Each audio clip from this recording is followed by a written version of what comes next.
I left an older grass stand from years ago that I've used as a test plot, see how it would come back through rotational grazing.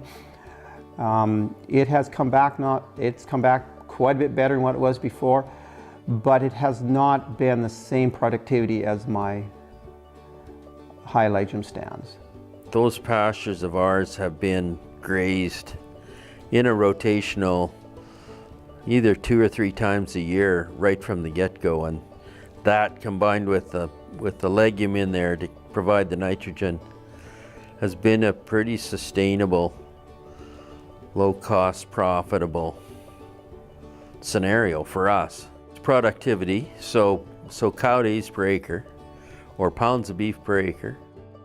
We have doubled the carrying capacity of much of our land because of the increase in the legume content. We have noticed a difference in production with the pastures that do contain the higher proportion of legumes.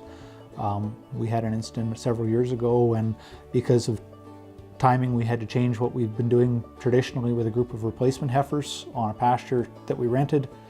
Close location, it was convenient, but it didn't contain any legumes. Those heifers wound up grazing a higher legume pasture in a different location for that summer, and we noticed a 100-pound gain on those heifers without really changing any other management.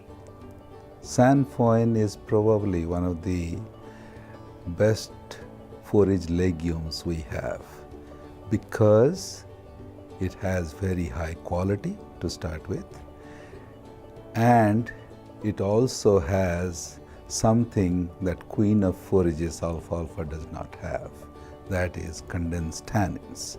Because of that, it does not cause bloat in grazing cattle.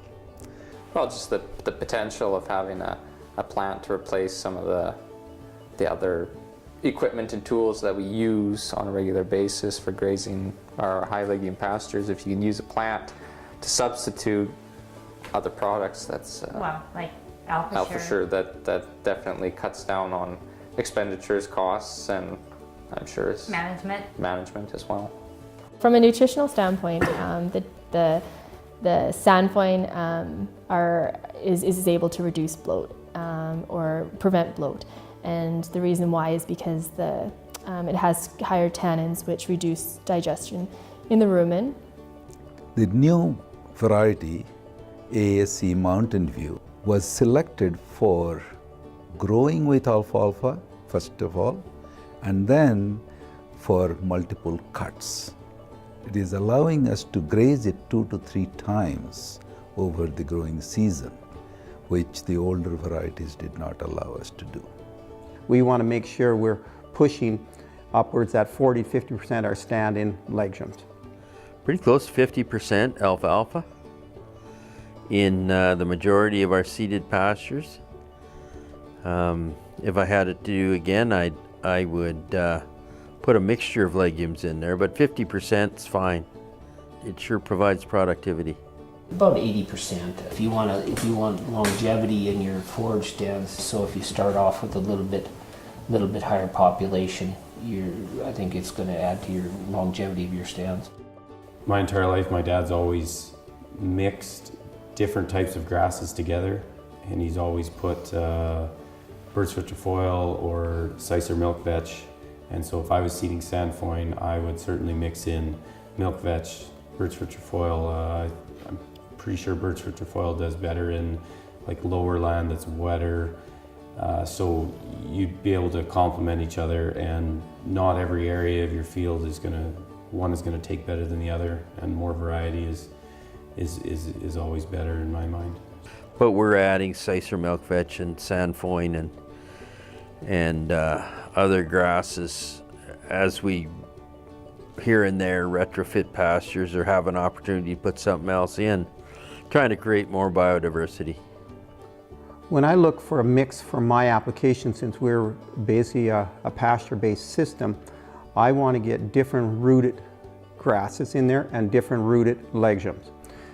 Also because we want to build up use a legume as a portion of our supplying nitrogen to our land. Longevity without a lot of inputs. Those 18-year-old pastures haven't seen a pound of fertilizer. has a deep taproot, is able to bring moisture from well below the surface, so it will stay green and grow when other plants just go dormant. And it allows you a number of options. We find the high-legume pastures, again, because I attribute to the different rooting structure of the legume to some of the grasses, that when we get in our area once in a while we get those real dry August, late July, August systems, the high-legume pastures that are managed properly will spring back quicker than the straight grass. Where these systems I come in well, it's because, again, when we start looking at different plants, let's stay out of the legume if you want to, but they're part of the system. They have different abilities to enhance the total picture. They have different rooting structures, they enhance each other, some encourage growth of another. With that, you see it when we hit a little drought period, we have one that overhands the other, and it still keeps productivity in there. So at that time period, we still can have high product pastures in the sense of protein and energy that our cows can go on. I'm really interested in just how different plants work together to create better soil, and I'm really excited about just the benefits of having a good, healthy soil and how it creates a sustainable farming operation. In the future, our son is coming back to the farm. He is going to run the cattle, and he does want to manage the grass the way we do. And that'll be going to the next generation. To have a profitable ranching operation, whether it be cow-calf, whether it be yearling, you need that productive pasture base to build everything else off of. You cannot build a profitable cow herd without a strong productive pasture base underneath of it. To have a marginally producing pasture where you're all of a sudden feeding cows all winter long, you're quickly going to erode the profitability of a cow herd without that sound productive pasture to support it.